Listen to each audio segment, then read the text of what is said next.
ఇవాళ వేదిక మీద నుంచి అటు గోదావరి జలాలలో జరిగిన అన్యాయాన్ని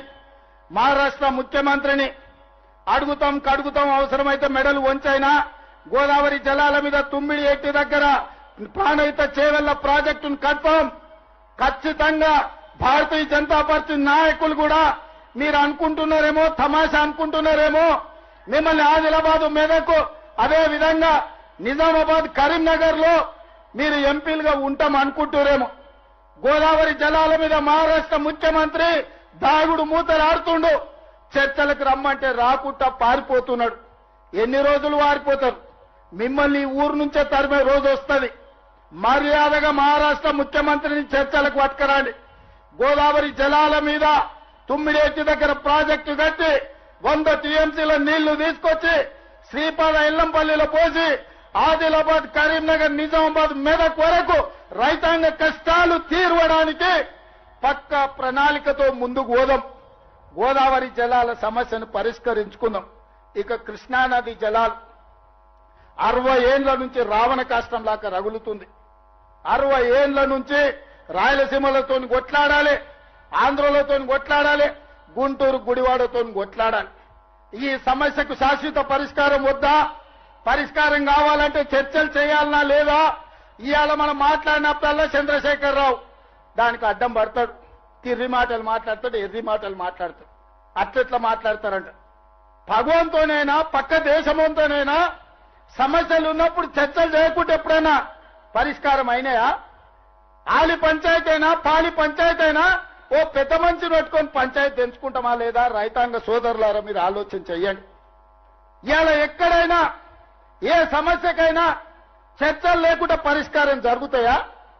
పక్క రాష్ట్రంతో నేను చర్చలు చేస్తా అంటే నా మీద బురద జల్లాలనే ప్రయత్నం చేస్తున్నాను నువ్వు బురద జల్లినా తల కింది కాలు మీదకి చేసుకున్నా నువ్వు పోయి సీసల తలకాయ పెట్టి సచ్చినా పక్క రాష్ట్రంతో చర్చలు చేసి డిసెంబర్ లోపల పాలమూరు రంగారెడ్డి ఎత్తిపోతలకు 90 టీఎంసీలకు వాళ్ళ మీద ఒత్తిడి తెచ్చైనా కొట్లాడైనా ఆంధ్రప్రదేశ్ నుంచి ఎన్ఓసీ తీసుకొచ్చి పాలమూరు రంగారెడ్డి ఎత్తిపోతలకు 90 టీఎంసీల నీళ్లకు అనుమతి తీసుకొచ్చే బాధ్యత నాది అదే విధంగా డిండి ప్రాజెక్టుకు 20 నుంచి 30 టీఎంసీలకు నీళ్లకు అనుమతి తెచ్చే బాధ్యత నాది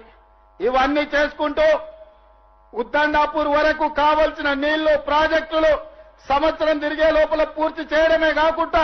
రాబోయే 2.5 ఏళ్లలో జూరాల దగ్గర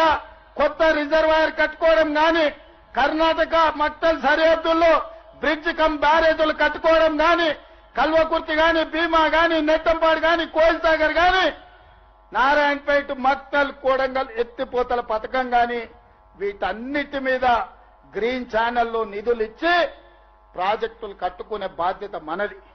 మిత్రులారా అప్రమత్తంగా ఉండండి దొంగలు వస్తారు గోడసాట్ను వస్తారు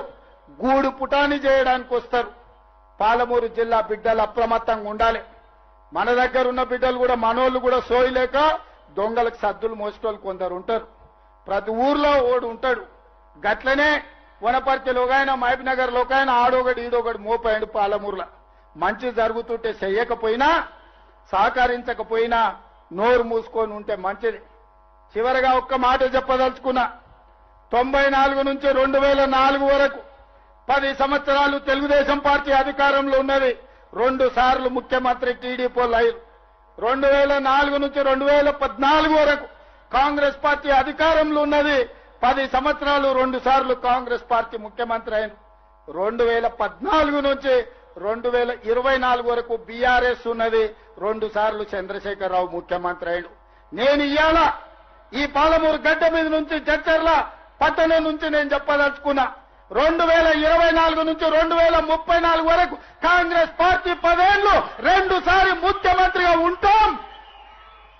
ఇదే నా సవాల్ చంద్రశేఖరరావు శాతనైతే రా చూసుకుందాం 2029 ఎన్నికల్లో నీ సంగతి తేలుస్తా రెండోసారి